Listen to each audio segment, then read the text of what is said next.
hay un misterio también de los múltiples, que quiero más o menos dejar unas pistas para que se revele en su momento. Mucha gente en los colegios, los niños sobre todo, les han contado la historia del profeta Jonás, aquel profeta que huyendo de una orden de Dios, el Dios de Israel, huyendo de la orden que le dio de ir a una ciudad terrible llamada Nínive, huyendo de esa orden, embarca y se dirige al lado opuesto, a Tarsis, entonces España. Y entonces pasaron acontecimientos, tempestades, lo arrojan al mar, un pez grande mandado por Dios se lo lleva, lo tiene 3 días en su interior y lo deja en la playa de Nínive. Entonces Jonás cumple su misión y da un anuncio a esa ciudad que en 40 días va a ser destruida con todos sus habitantes y animales domésticos si no se arrepienten, porque eran feroces aquellos ninivitas y crueles en extremo, pero se arrepienten. Entonces Dios perdona la ciudad y hay ciertos acontecimientos que Jonás el profeta se enfurece y entonces le dice Dios que si se han arrepentido, pues los perdona. Y eso se asemeja al mundo actual, a la humanidad, el mensaje de Dios antes de ser destruida la humanidad. Pero hay milagros y acontecimientos en la historia de Jonás que poca gente se ha parado a pensar. Muy poca gente, o casi ninguno. Han contado la historia, algunos la creen, otros no, aunque está en las Sagradas Escrituras, es profético. Además, Jesucristo habla de Jonás también, que lo tuvo en el pez dentro 3 días y 3 noches. Bueno, pues uno de los problemas, que yo sé su solución naturalmente, pero es, primero, ¿por qué Jonás inmediatamente de que Dios le dice vete a Nínive, anúnciale que va a ser destruida, y en vez de ir se va corriendo en barca, en un barco desde Israel, en Jope, hacia Tarsis, España? ¿Por qué? Si lo ven en el libro profético de Jonás, en el capítulo 1, versículo 1 al 3, eso es inmediato. Ahora, nadie se ha preguntado por qué se va a Tarsis, a España. ¿Qué busca Jonás en España? ¿Por qué irse allí? ¿En otro lugar o esconderse en otro sitio? Bueno, pues se lo voy a explicar de una manera breve. En aquel tiempo, y hablo, si ven el profeta Jonás, está escrito por Jonás mismo en el año 844 antes de la era común. A partir de Jesucristo, antes. Bueno, pues, ¿quién estaba en España, en Tarsis, en el año 844 antes de la era común? Pues ni más ni menos que mandado también por Dios el rey Salomón. ¿Y qué hacía en España el rey Salomón? Pues el rey Salomón iba de orden de Dios, el Dios de Israel, hacia España, hacia Tarsis, cada 3 años, para llevarse de España a Israel toneladas de oro puro de Ofir, aparte de otras cosas que se llevó de España. Pero también tenía otras misiones, Salomón. Dios le dio super sabiduría y podía construir naves voladoras. Las leyendas árabes hablan mucho de Salomón, en las 1001 noche incluso, el libro clásico árabe, pero la gente se cree que es fantasía, cuentos, historias islamistas. No, son ciertos. Decía que Salomón tenía la ayuda de ángeles, que Salomón tenía una super sabiduría, podía construir naves voladoras y recorrer el mundo. Por eso verán que en muchos lugares apartados del Pacífico y muchas islas muy lejanas se le dice las Islas Salomón, o las minas de Rey Salomón en África, en Sudán, en otros sitios. Y piensa la gente, bueno, pues eso se le dio nombre porque había minas allí. Pues porque Salomón estuvo allí, volando. Otra cosa que hacía Salomón en España, en Tarsis, era llevarse en uno de sus viajes el Arca de la Alianza, porque sabía Salomón proféticamente que el templo que él mismo construyó iba a ser destruido. Eso fue en el año 70 de la Era Común. Finalmente el sistema judío se destruyó, aunque el templo se había destruido mucho antes. 613 o por ahí 612 antes de la Era Común, los babilónicos destruyeron y quemaron el templo. Antes de eso, Salomón ya se había llevado el arca, que es intocable, hacia España, para que el arca de la alianza cumpliera una misión en el fin del mundo. Así que la escondió en una cueva en España, sellada, conocida por mí, y en el último de los viajes dejó una nave como testimonio de las que él construyó, llena de oro de Ofir, toneladas de oro de Ofir. Más luego la misión especial era construir la cueva de Hércules, que originalmente se llamaba la cueva de Salomón, y el arca de la alianza, la nave de Salomón, y dentro de la cueva un robot que cuidaba primero de que la mesa de Salomón o el cronovisor de Salomón nadie lo tocara. Ese robot cumplirá una función caótica en el fin del mundo. He hablado en un otro vídeo que el robot de Salomón es indestructible. No hay fuerza humana jamás imposible totalmente de destruir ese robot. De un material indestructible, reparable a sí mismo, y también con una capacidad para ese robot destruir el mundo.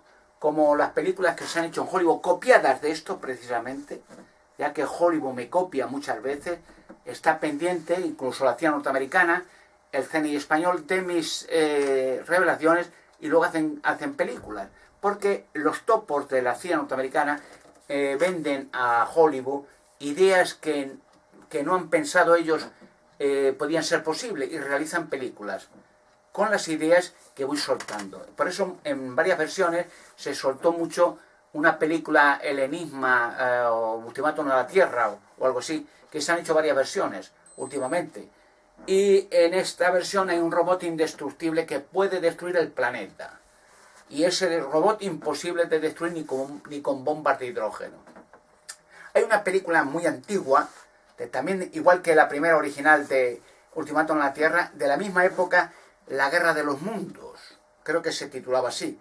Y entonces se ven naves voladoras que destruyen la Tierra. Pero esas naves, o ovnis, no se podían destruir aunque lo intentaron con bombas atómicas, imposible. O sea, todo esto está sacado de la realidad.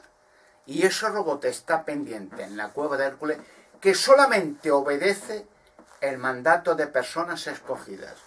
Obedeció el mandato del rey Rodrigo en el año 711 y no destruyó la tierra o no salió de allí porque no era su tiempo. Pero todos los personajes que entraron en la cueva de Hércules, llamada después por los romanos, pues perecieron, y España entera pereció, toda una nación invadida por árabes durante 700 años. O sea, una maldición sin que el robot de momento ejecutara su acción. Bueno, pues otro de los misterios y enigmas es que, aparte de que Jonás quería ir a España, ¿para qué? Porque Nínive era una ciudad o una población de soldados muy fuertes y crueles. Decía que despellejaban a las víctimas, las cortaban las cabezas, colgaban en los muros de la ciudad las cabezas, los cuerpos desmembrados. O sea, hacían bestialidades. Eran extremadamente crueles. Y por esa razón Dios manda a Jonás para que se vuelvan de los actos terroríficos. Y se vuelven. Momentáneamente, aunque luego en el futuro fueron destruidos, la ciudad de Nínive y desapareció para siempre. Pero otro de los misterios, claro que son cosas que la gente no para pensar. Fue Dios, no la casualidad, en que cuando esa nave que se dirigía a España, a Tarsis, Dios manda una tempestad, y entonces los marineros ven que no es normal, que en esa época del tiempo, acostumbrados a viajar de Israel a España, no había esas tempestades ni esos fuertes vientos. Entonces Jonás le dice: es por mi culpa, he desobedecido las órdenes de Dios, y Dios está maldiciendo esta embarcación y es mi culpa, es arrojarme al mar y la tempestad se calmará. Efectivamente, los marineros le escuchan, le tiran al mar, la tempestad se calma, pero Dios manda un enorme pez que coge a Jonás, lo mete en su vientre y lo lleva directamente durante un camino de 3 días a Nínive. Y allí Dios le ordena que en la playa le deje. Y le deja a Jonás sano y salvo en la playa, marcha hacia la ciudad de Nínive y da ese mensaje. 40 días será destruido.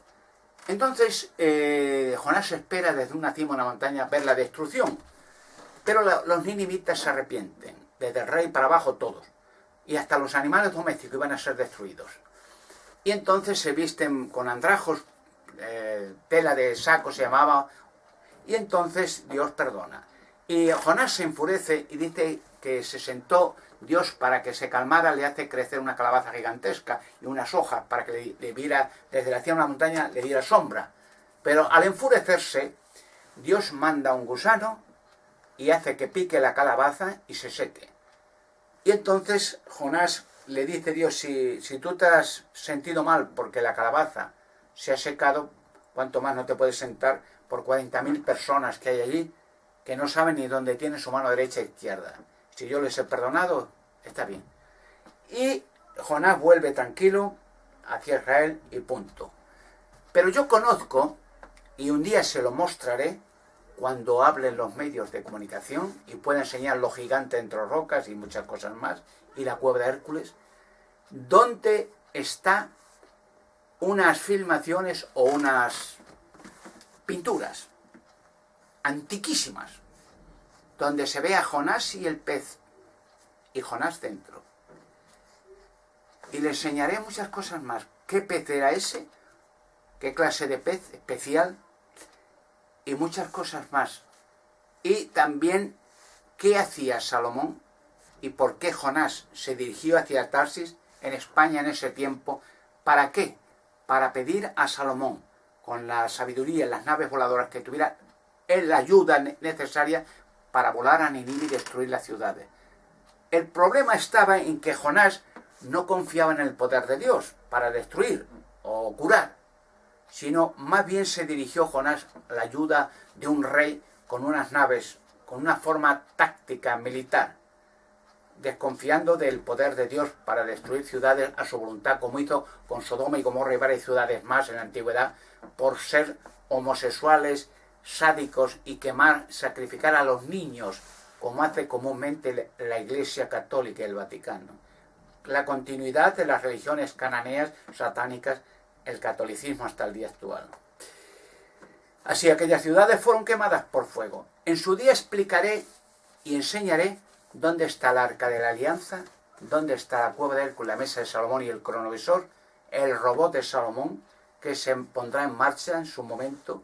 Recuerdan que la película, cuando en la película, la primera versión, creo que en la segunda también, matan al que dirigía y al que obedecía el robot automáticamente se revela al no tener orden de mando y empieza a destruir el mundo. Algo semejante puede pasar con la cueva de Hércules y el robot que hay. Y mostraré dónde están esas grabaciones antiquísimas de Jonás y el pez dentro. Grabaciones de miles de años, del tiempo de Jonás. Todo enigma y misterio se tiene que revelar. Y en este tiempo en particular. Y con ello la destrucción del sistema de cosas actual. No de la humanidad. Porque hay mucha gente inocente, buena, generosa, que desea vivir y no por un poco tiempo, para siempre.